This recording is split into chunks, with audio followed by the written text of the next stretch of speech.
minha decepção, e decidi considerar o incidente como uma lição necessária para não aceitar qualquer som diferente como um sinal do outro mundo. Muitas pessoas assobiam assim, mas eu fiquei atônita ao ouvir uma observação, aparentemente sensível, de uma mulher cabeça dura, quando lhe contei os detalhes precedentes como uma brincadeira contra mim mesma. Oh, querida senhora Leonardi, estou certa de que estava muito errada em pensar que era apenas a garrafa de água quente. Tenho certeza de que era Abdullah, manipulando o parafuso da garrafa de uma forma mais inteligente e engenhosa, a fim de se comunicar com você. Girou o parafuso, 3 vezes uma vez, de acordo com a resposta que ele queria lhe dar. Bem, pode ter sido isso mesmo. Pode, mas não é o tipo de fenômeno que iria recorrer à inteligência do homem ou da mulher média que quer evidência da realidade de um mundo espiritual. Pelo menos, essa é a minha opinião. Os fenômenos físicos me agradam mais quando eles revelam a presença de uma entidade inteligente espiritual por trás deles. Quando pela primeira vez se vê um movimento definitivo de um objeto alcançado por meios sobrenaturais, e pelo sobrenatural, concluo que queremos dizer algo além ou excedendo os poderes ou leis da natureza, para usar a definição do dicionário, uma é certamente emocionada, mesmo que seja apenas elevação de uma pequena mesa, como ocorreu na primeira sessão de materialização que eu participei. Aquilo que é chamado de sobrenatural hoje provavelmente vai ser chamado amanhã da natural, como a utilização de vapor pelas locomotivas e carruagens sem os cavalos, para citar Mãe Shipton.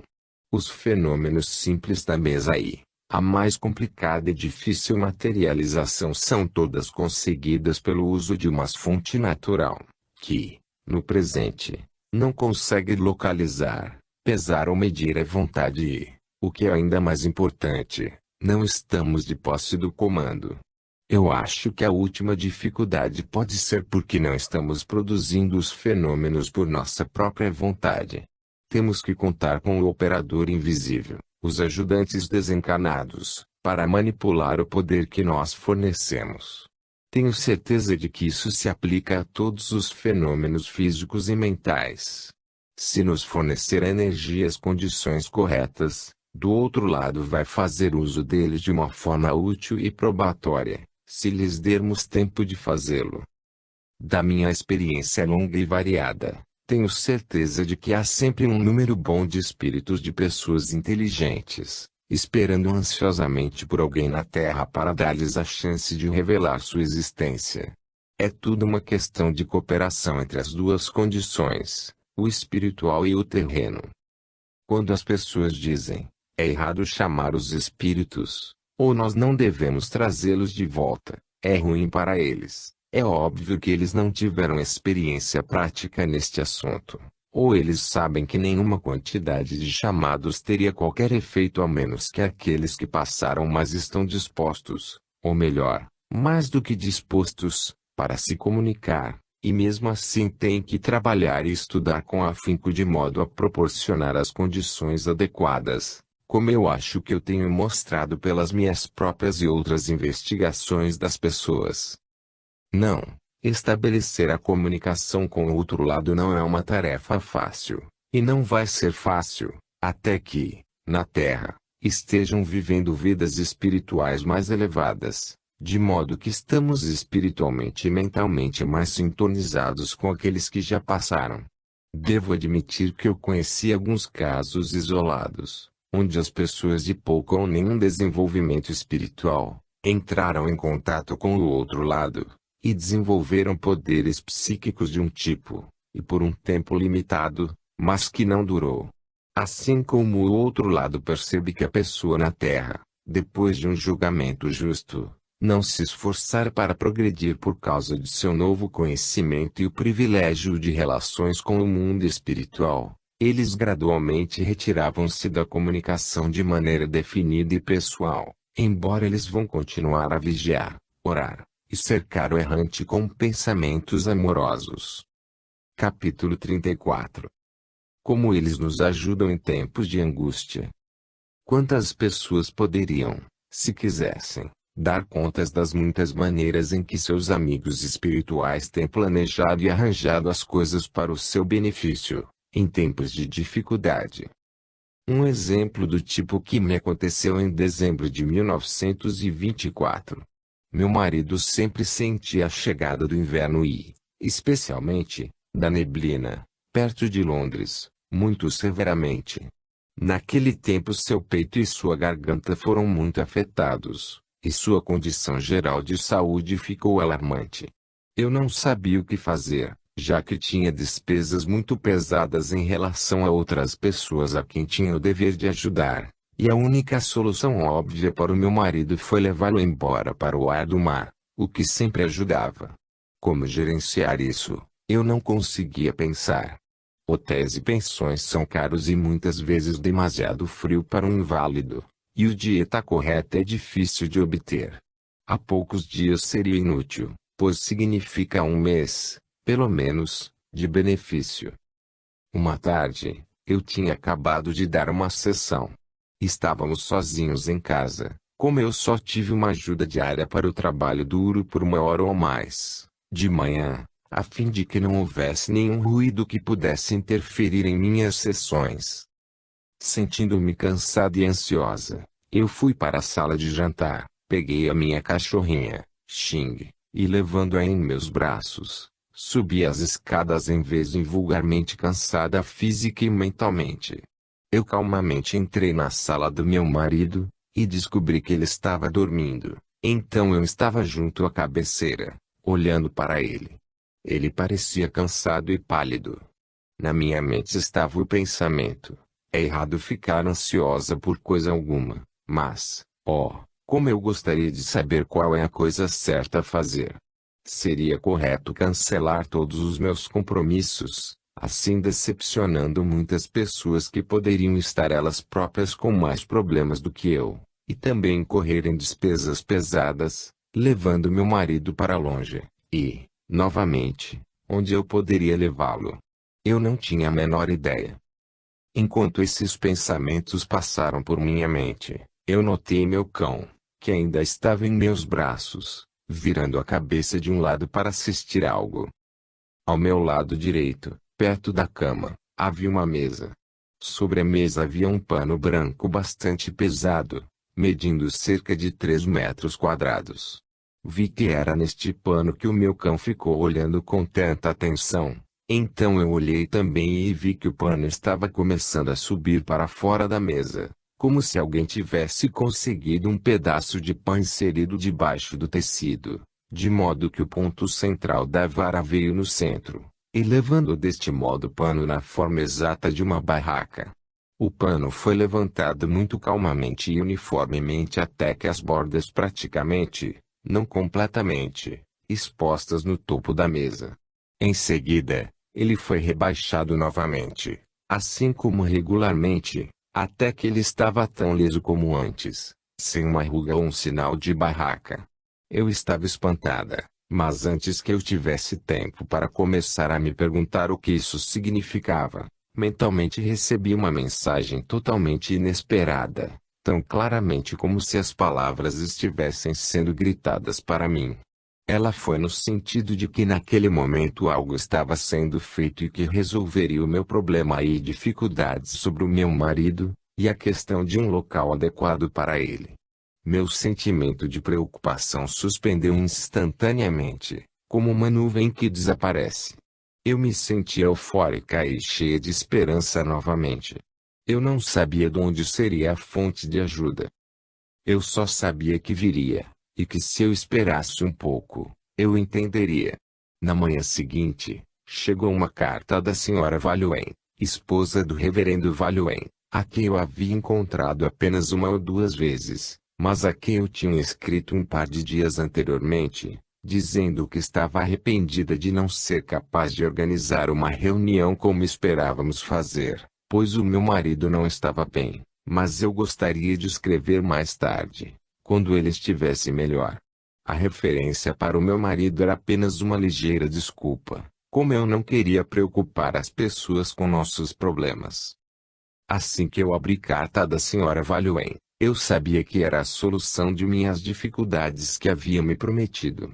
Depois de expressar compaixão sobre a indisposição do meu marido, a senhora Valioen escreveu: acabamos de ter a visita de um senhor Alfred Morris, quem você nunca conheceu. Ele veio para o chá da tarde, e nós conversamos sobre você. Senti-me fortemente impressionada que tive que ler a sua carta para ele, que eu não sei porquê, exceto que ele tinha dito que ele estava interessado em seu trabalho. E quando eu li a parte referente ao seu marido não estar bem, Mr. Morris disse que tinha uma casa deliciosa, mobiliada, vaga em sua propriedade privada à beira-mar, e que eu iria escrever para você e perguntar se você faria uso dela por algumas semanas ou mais. Senhora Valioen enviou-me várias fotografias da casa, em que ela e sua família tinham ficado por algum tempo, e foi realmente um lugar mais charmoso e atraente, em terras pitorescas, como raramente se vê tão perto do mar. Fiquei muito grata, pois eu sabia que os nossos amigos invisíveis tinham trazido tudo. O melhor de tudo é que prestamos uma visita de mais de um mês. O meu marido ficou bem novamente, e formou a base de uma mais feliz e útil amizade que continua, e muitas outras ligações importantes foram formadas através desta visita maravilhosamente arranjada. Ao comparar as notas com as de Mr. Morris, achei que fossem feitas para a senhora Valioen aproximadamente no momento em que vi a subida do pano da mesa, e recebi a mensagem mental clara de que a ajuda estava chegando para mim em meio à minha dificuldade. Este é apenas um exemplo entre muitos que eu poderia citar como indicando o carinho com a qual se está rodeado de amigos no mundo invisível.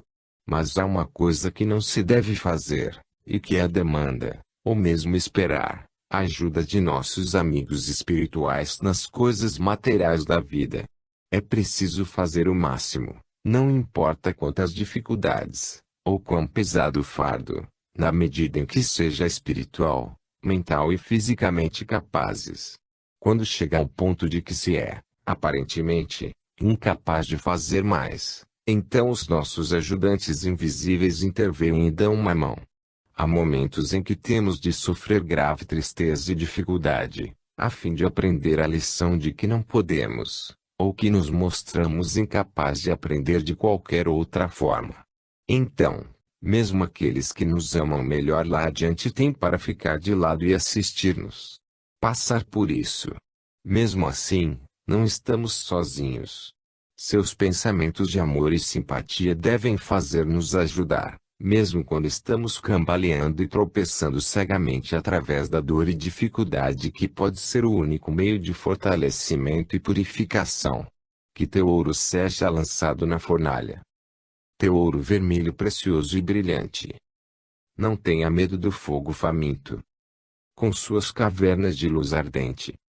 Para o ouro deve ser testado pelo fogo. Como um coração deve ser julgado pela dor. A procter. Às vezes, quando as pessoas começam um curso de estudo psíquico com o objetivo de desenvolver seus próprios poderes, elas acham que são severamente julgadas por reverência de natureza material, ou que sofrem de alguma forma, e estão dispostos a se ressentir. As palavras de C.H. Spurgeon: o Senhor recebe seus melhores soldados para fora das terras altas da aflição, que se aplicam a eles. Algumas pessoas parecem vir através de mais leve do que outros, mas acho que todos são julgados de acordo com a sua medida e capacidade. Capítulo 35. Alguns fenômenos maravilhosos. Uma vez, eu teria dado qualquer coisa, para ter sido capaz de desenvolver a mediunidade física em vez da mental. Talvez fosse porque minha mente muito prática exigia tal prova concreta antes de eu ter tomado conhecimento sobre as verdades do espiritualismo, que me deu a ideia de que outras pessoas estariam mais propensas a acreditar em algo que elas poderiam objetivamente ver, ouvir e lidar por si mesmas.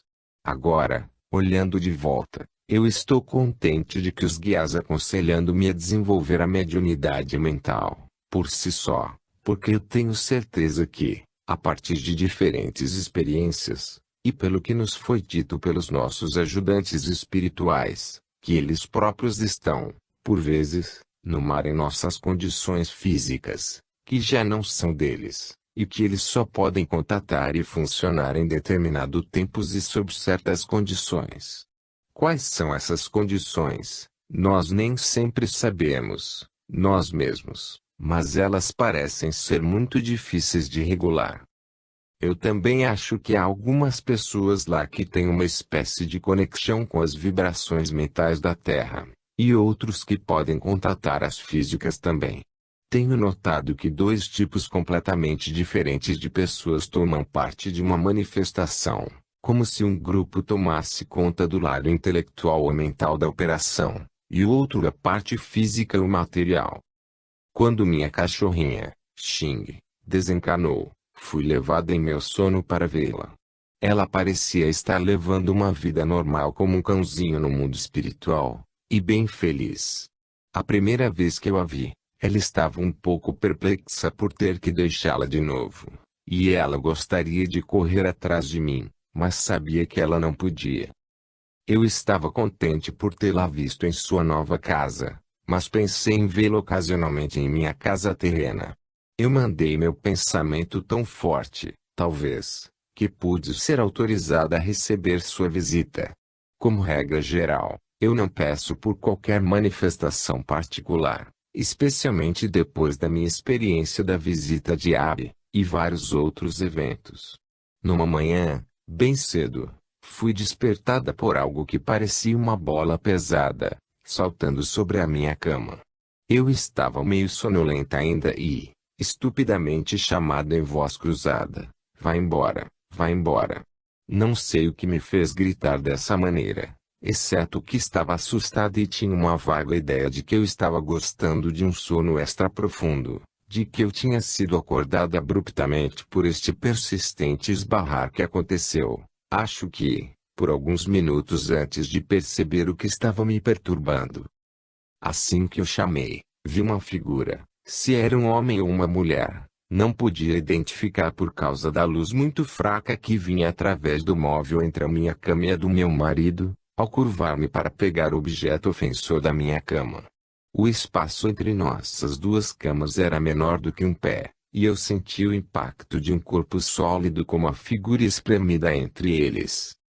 A figura recolheu o objeto em seus braços, e, literalmente, correu para a porta do quarto. Protestando, farejando e bufando porque já tinha sido pego, fazendo-me me perceber tarde demais que minha cachorrinha tinha sido trazida para mim e colocada na minha cama, e que ela estava dançando em cima de mim, propositalmente tentando me acordar, como ela sempre fazia todas as manhãs, quando ela viveu aqui na Terra conosco. Eu mentalmente chamava, volte, mas era, evidentemente, muito tarde. Eu fui rejeitada, ou impedida, por minha indignação e aversão. Agora, vamos à parte mais extraordinária. Vi a figura humana apressar-se em direção à porta, e ficar lá por 1 ou 2 segundos, como se estivesse esperando que a porta se abrisse. No interior da porta existia uma corrente, também uma fechadura, e ambos eram mantidas fechadas e giradas durante a noite. Ouvi distintamente a corrente preparando o seu encaixe, e depois a chave girou na fechadura, não por uma figura materializada, mas por uma mão invisível. A porta se abriu o suficiente para permitir que a figura passasse, a corrente foi substituída e a chave girou novamente. Ouvi os passos descendo as escadas. Em seguida, a mesma coisa aconteceu com os parafusos de uma chave da porta exterior. Eles foram atraídos e giraram. A porta se abriu, fechou novamente bem barulhenta, e os parafusos foram retirados e a chave girou. Aprendi mais tarde, através de Feda, que ali alguns de seus amigos tinham pensado em me agradecer, concedendo o meu desejo para uma visita de Xing, meu cão, e que 2 pessoas haviam se voluntariado para o experimento, uma que estava acostumado a entrar no estado físico, e, portanto, materializando-se de uma maneira substancial, e o outro, Uma pessoa que apenas podia manipular certas condições materiais e objetos, mas não podia usar o poder, de modo a construir o seu corpo suficientemente sólido para que ficasse visível. Foi essa segunda pessoa que estava junto, e retirou os parafusos, etc., e abriu as portas, porque a primeira pessoa assumira as condições físicas muito fortes para ser capaz de passar através da matéria. De fato, para o momento, e para todos os intentos e propósitos, uma materialização torna-se parte do que chamamos de matéria. Posteriormente, o material materializado tem que ser derramado, e isto nem sempre pode ser feito em 1 ou 2 segundos. O espírito materializado completamente percebeu meu nervosismo e irritação. Evidentemente, reagiu desfavoravelmente sobre ele.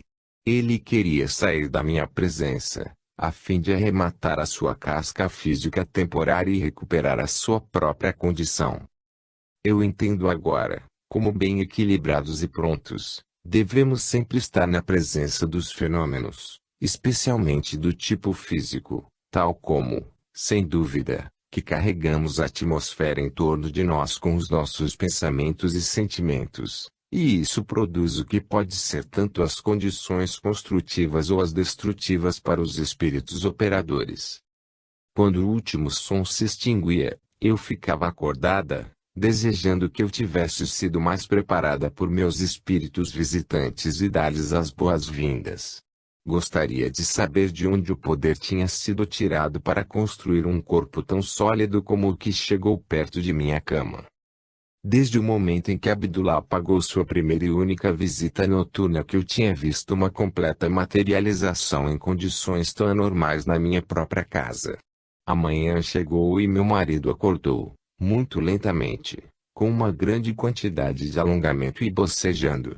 Eu esperei até que ele estivesse muito bem acordado antes de dizer-lhe da minha experiência, mas antes que eu pudesse fazê-lo, ele disse, eu digo, experimentei um momento extraordinário. Não era como um sonho, era muito real. Parecia-me estar nesta sala, mas havia guias em torno de mim, e eles estavam consumindo minha energia e me usando como um médium de materialização. Ele deve ter estado em um semi-transe, a fim de saber alguma coisa do que acontecia. Lembrei-me de que, enquanto a figura estava na sala, ouvi meu marido, respirando muito pesadamente. Isso sempre acontece se as guias extraem poder dele, e eu estava bastante ansiosa para saber se ele sentiria a pressão desta última experiência, e assisti-lo com muito cuidado por um dia ou dois, mas não percebi consequências danosas. Os guias pareciam sentir minha ansiedade e não usaram seu poder dessa maneira dessa vez, pois é melhor para ele usar tudo o que ele tem para a construção de sua saúde física, a qual já não é muito robusta no melhor dos tempos. Fazendo um levantamento dos últimos anos, senti que eu tive a minha permissão razoável sobre os fenômenos físicos, tanto com uma médium totalmente treinada nas condições habituais da sessão no quarto, e também na minha própria casa, apenas com a minha presença e de meu marido. Foram todas experiências úteis, e mais valiosas, mostrando-nos como os guias podem adaptar-se às condições da Terra.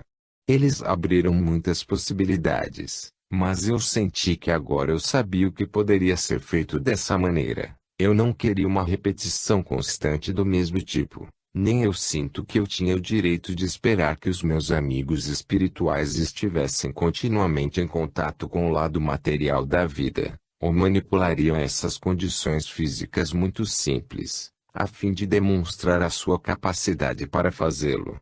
Eu sabia que poderia fazê-lo, e isso era suficiente. Por isso, pedi-lhes para se concentrar em me ajudar no lado mental, de modo que eu pudesse tornar-me mais receptiva a seus pensamentos e desejos.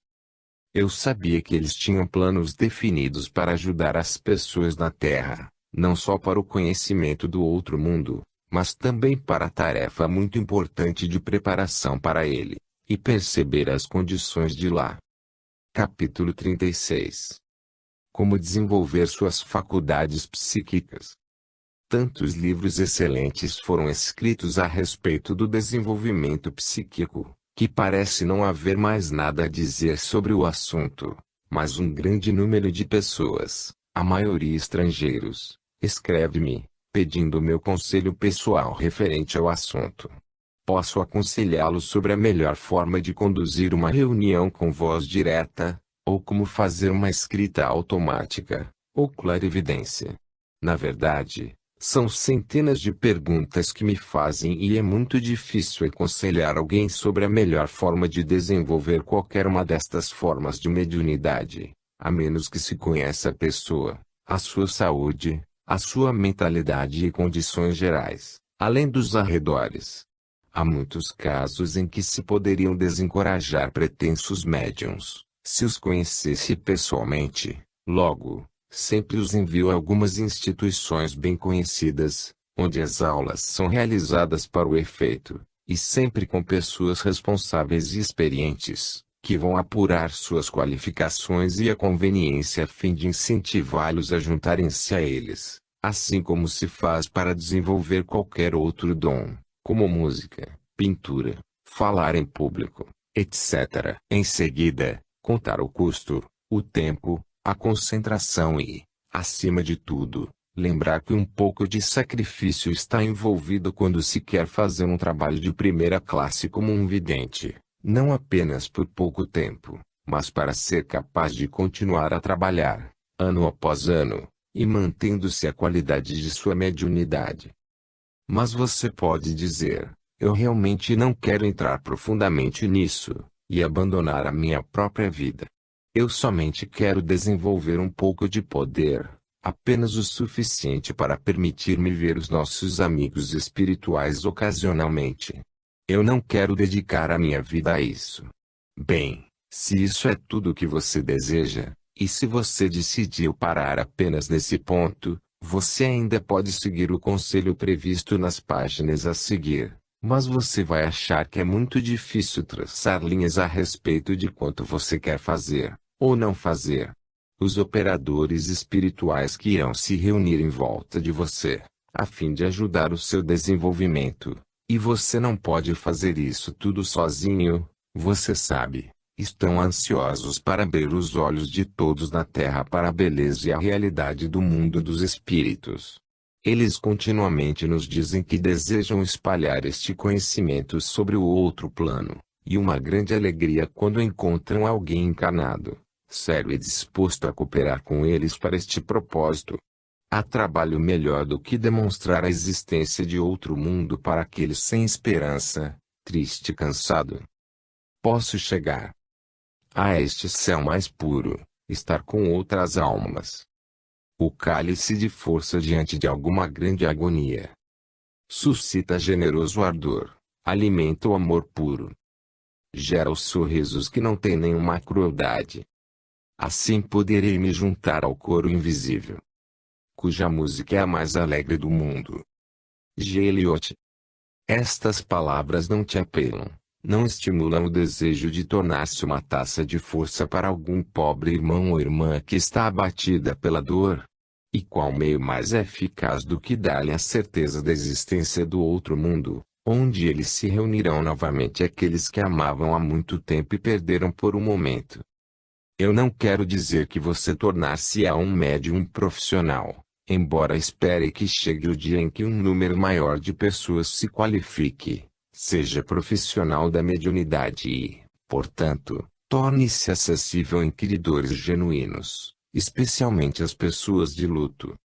Muitas pessoas desejam preservar seu estado de amador, e como a lei atual, através da qual qualquer pessoa que segue abertamente tal chamado pode ser processada e multada pesadamente, ou até mesmo presa, não se pode culpá-los, apenas um aspecto da questão. Eles são os que tornam extremamente difícil para os estranhos e pessoas que necessitam de ajuda psíquica para abordá-los, provavelmente não entrem em suas mentes. Nos primeiros dias do meu desenvolvimento, me rebelei fortemente contra a ideia de fé da que eu já deveria assumir o trabalho no sentido profissional. Foi só quando eu percebi que, trabalhando apenas entre meus amigos e conhecidos que eu estava estreitando a esfera do meu trabalho, que eu finalmente consenti em tornar-me uma médium profissional. Como seria estranho se um clérigo, um médico ou um advogado, tivessem escrúpulos sobre a aceitação de honorários pelos seus serviços. Devemos nos encontrar muitas vezes dizendo: ó querida, nós realmente não podemos pedir ao Dr. Smith para vir novamente. Ele já veio 2 vezes recentemente, presumindo o seu tempo e a sua generosidade. Mesmo em caso de emergência, devemos nos sentir tímidos sobre a tomada de tempo do perito sem um quid pro quo, aplicador. Todos os profissionais, especialmente os médicos, trabalham bastante sem interesses financeiros. Da mesma forma, fazem os médiuns. Vários que conheço pessoalmente fazem tanto trabalho não remunerado como pago, mas como os médicos, discrição e, tanto quanto possível, só prestam os seus serviços para os casos de necessitados. No entanto, podem haver circunstâncias em sua vida que impedem a doação do seu tempo inteiro e de sua energia para a mediunidade. Você pode ter outro trabalho muito importante a fazer referente a linhas inteiramente diferentes que você não pode desistir, e que é o seu indeclinável dever de considerar, talvez, para o bem de outras pessoas ainda mais do que o seu próprio. Nesse caso, eu aconselharia que você não tentasse o trabalho de transe.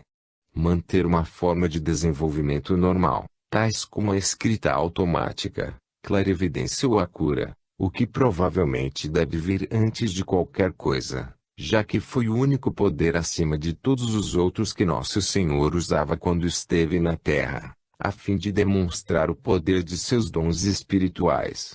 Sabemos que ele usou a clarividência e possui um poder maravilhoso de materialização, mas a julgar a partir dos registros do Novo Testamento, parece que ele praticou a imposição de mãos de cura, em geral, mais do que qualquer outro tipo de dom psíquico.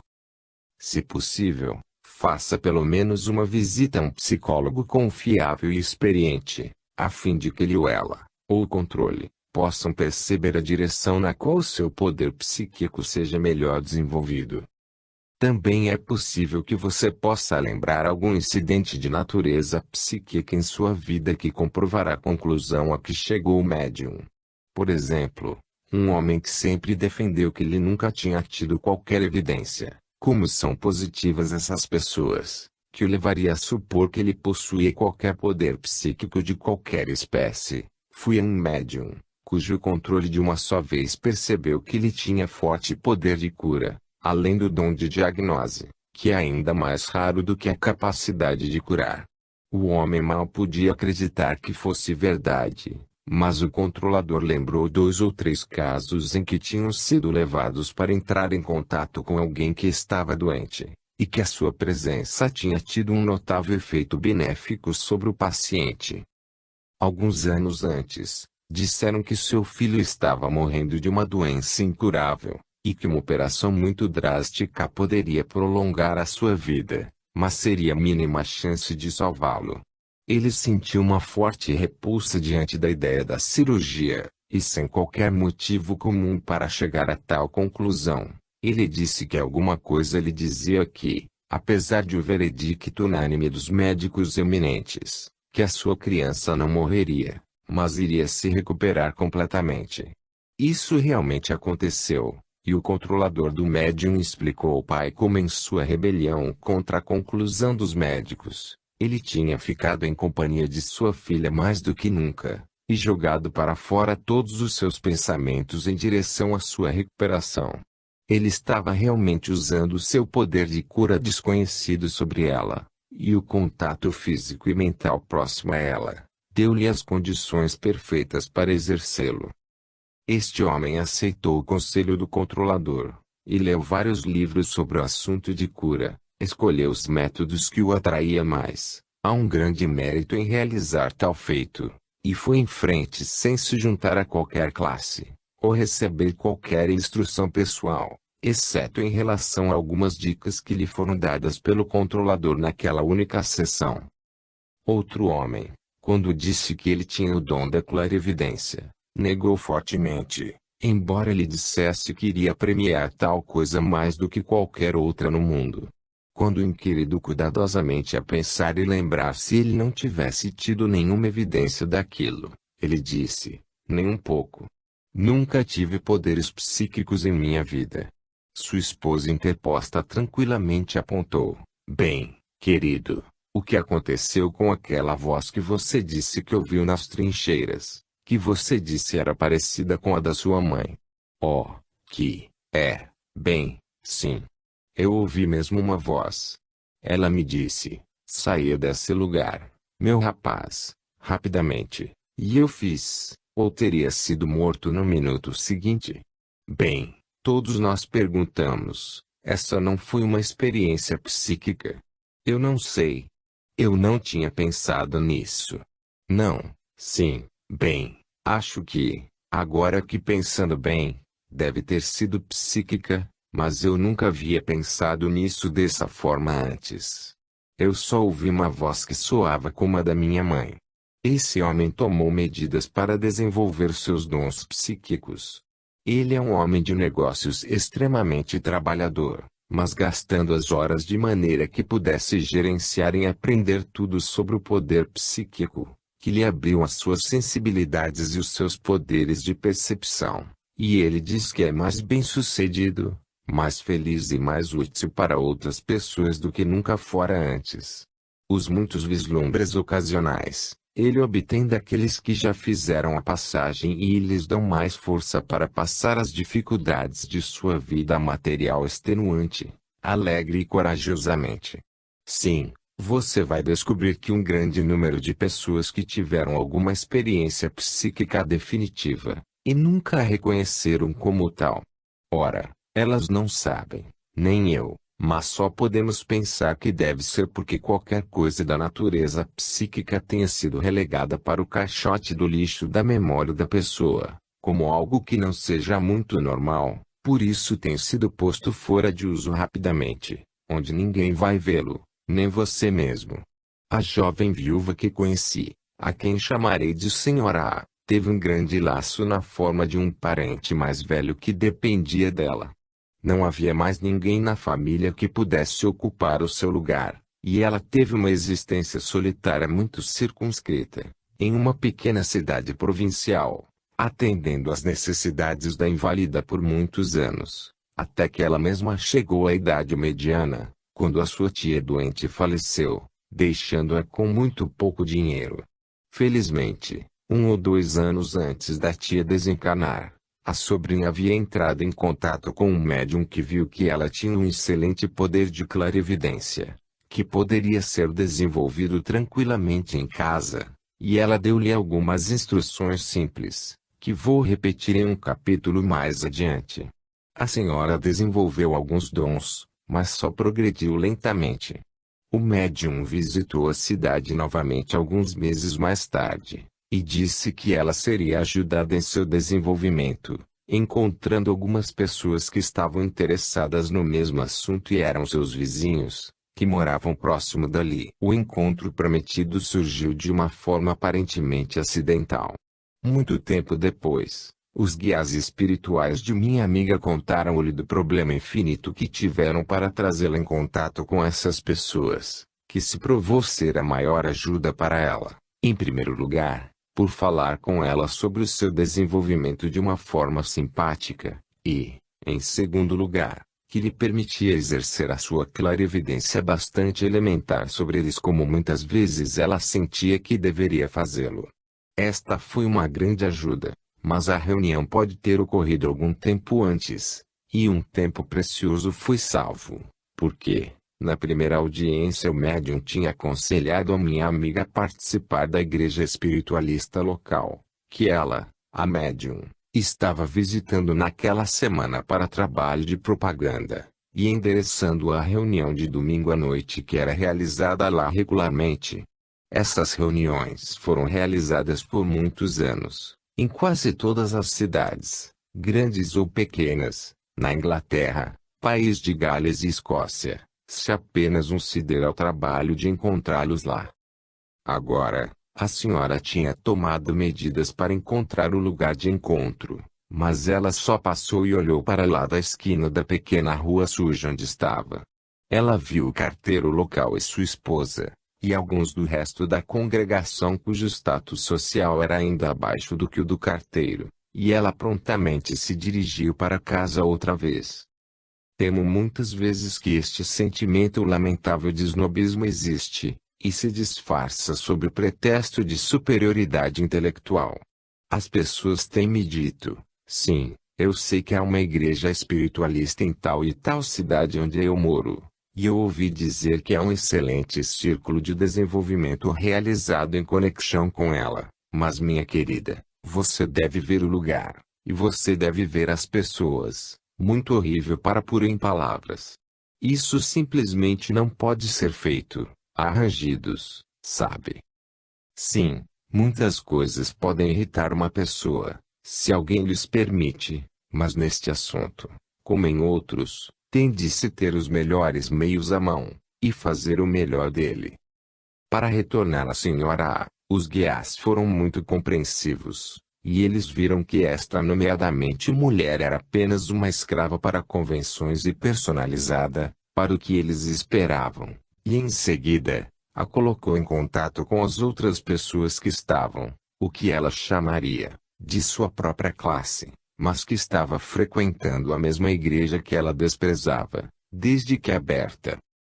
Naturalmente, há algo a ser dito a favor deste ambiente. Quem não vai se sentir mais feliz em ambiente agradável, com pessoas cultas refinadas ao seu redor? Provavelmente pode realizar qualquer coisa mais facilmente em condições fáceis, mas não pode o desenvolvimento que é alcançado por esforço extremo e persistente, e, apesar de, não por causa de, condições materiais, seja dos melhores e mais forte crescimento no final. Por favor, não me acho egoísta se eu apenas referir-me ao fato de que o meu próprio desenvolvimento levou a colocar sob o que a senhora teria chamado de condições impossíveis, cercadas por pessoas impossíveis, no gasto, até mesmo lugares sujos, as pessoas falando sobre todos os tipos de assuntos, mesmo brigando, a poucos metros de distância do quarto em que tivemos que desenvolver, mas fizemos o melhor possível. Florença, Nelia e para um pouco antes de cada um de nós sentados, carregados no ar com pensamentos aconchegantes e de prazer para os amigos espirituais que nos esperavam, pode estar se reunindo ao redor, preparando-se para falar com a gente. Em outras palavras, nós fizemos as nossas próprias condições, em vez de desperdiçar anos pela espera. Nossos anseios foram colocados de um lado por uma hora. Os nossos pensamentos levantados em uma oração simples por uma bênção sobre as comunicações esperadas, comunicadores e nós mesmos, e nosso sórdido quarto desorganizado foi transformado em um pedacinho do céu. Conseguir isso noite após noite, sem dúvida, ajudou nós três a chegar alegremente através das vidas monótonas e aborrecidas que tivemos que levar. Falando por mim, eu não acho que eu poderia ter tido a coragem de lutar por ele, se não fosse para este reconfortante momento de entrar em contato com os nossos amigos que tinham acabado de fazer a passagem.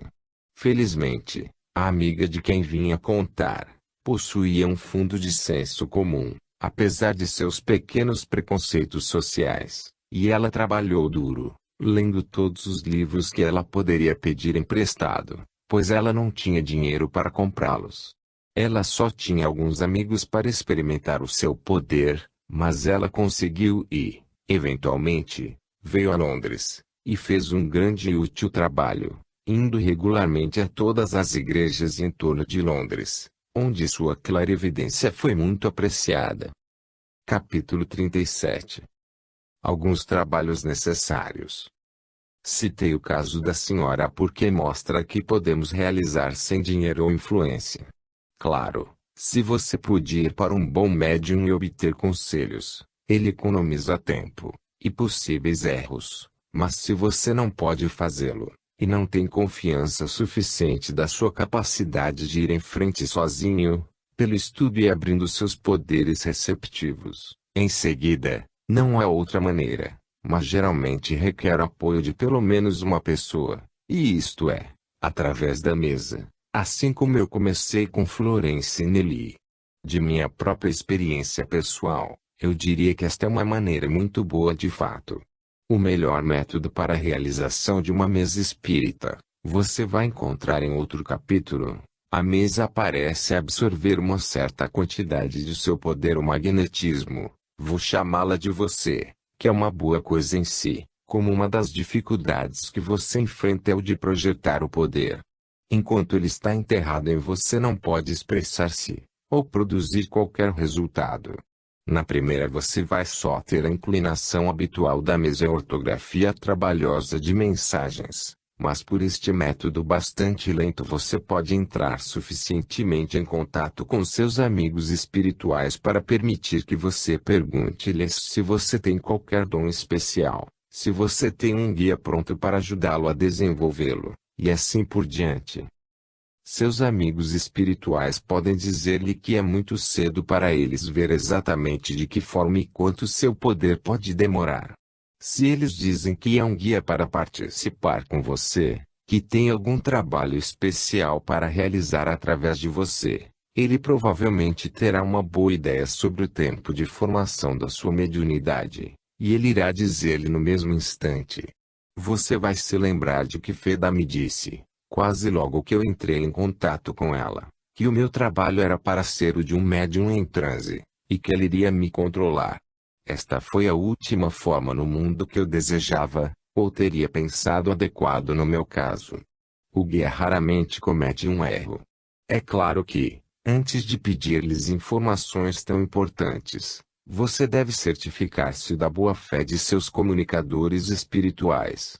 Se você se sentar regularmente por algumas semanas, ou, se possível, meses, em breve você vai descobrir se eles são e quem eles pretendem ser. Afinal, como você poderá provar a autenticidade de seus amigos na Terra? Só por conhecê-los da melhor forma possível, testando-os de maneiras bastante comuns. E se você descobrir que são honestos, verdadeiros e diretos, você confia neles para qualquer medida razoável. Bem, se você aplicar as regras de bom senso comum da vida cotidiana às suas sessões de mesa, e qualquer outra forma de investigação, você não vai dar muito errado. Depois de estabelecer contato com o seu guia, seja por meio da mesa, ou ajuda de um médium totalmente desenvolvido, e constatar-se que tipo de desenvolvimento que você busca, então você pode ir em frente. Mas se os seus amigos espirituais lhe disserem que não existe um guia pronto para você no momento, você não tem outro caminho a não ser esperar, e participar do desenvolvimento de qualquer outros membros do círculo. Pode ser a sorte de entrar em contato com seu guia, e começar o seu desenvolvimento especial. Você vai ter muito interesse e prazer de fazer isso, que vai além do conhecimento que você está ajudando no desdobramento de outra pessoa. Agnes, Florence e Nelia foram mais altruístas concentrando-se em meu desenvolvimento, mas elas ganharam muita experiência psíquica e foram confortadas e ajudadas pelas sessões que todas nós compartilhamos.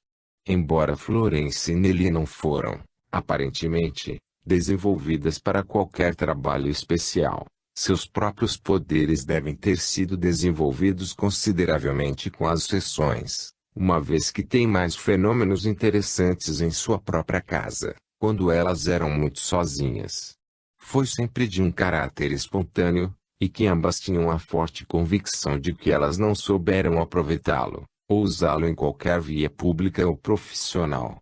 Isso, eu acho, que foi uma pena, pois desenvolveu notável poder de fenômenos físicos, especialmente no movimento de objetos pesados sem contato. De qualquer forma, você vai ser um ganhador e não um perdedor, participando de uma sessão de mesa bem conduzida, com a participação de pessoas sinceras e sérias. Se você está apontada para uma linha especial de desenvolvimento, ou se você simplesmente sentar e ajudar alguém. Antes de iniciar o desenvolvimento, Uma das melhores coisas que você pode fazer é realizar um curso de controle mental ou de pensamento, para que você entenda o poder do pensamento e sua influência sobre tudo em nossas vidas diárias. Isto é o mais importante. A média das pessoas não entende nada, ou muito pouco, sobre sua mente superior. No livro de Ellen MacGregor e Margaret Vanderhill sobre desenvolvimento psíquico, isso é referido como superconsciente, e eu gosto dessa palavra. Ele pode nem sequer saber de sua existência, e da possibilidade de chegar até ele, e através dele, à casa do tesouro do mundo espiritual. A verdade, a intuição, a inspiração podem ser todas sua, por meio desta interconexão da mente consciente com o mais alto, porque é a mente superior com a qual os nossos amigos espirituais entram em contato, e se há uma lacuna entre as duas mentes, muito pouco se pode esperar filtrar para a consciência comum. Por ordinária, quero dizer que parte de nossa mente que temos o hábito de usar no dia a dia, e através da qual se registrar as impressões de coisas objetivas e fatos. Esta parte mente raciocina, compara, deduz, e muitas vezes está errada em seus cálculos e julgamento, mesmo quando o maior cuidado foi exercido na tentativa de chegar às conclusões certas. Mas quando se usa, ou contata, a mente superior ou superconsciente, encontra-se a intuição e a inspiração, e todos os atributos do mundo do espiritualismo e da verdade. Então, os nossos amigos espirituais e guias podem nos ajudar, porque nós chegamos até o seu próprio plano de existência. Podemos, espiritual e mentalmente, viver com eles às vezes.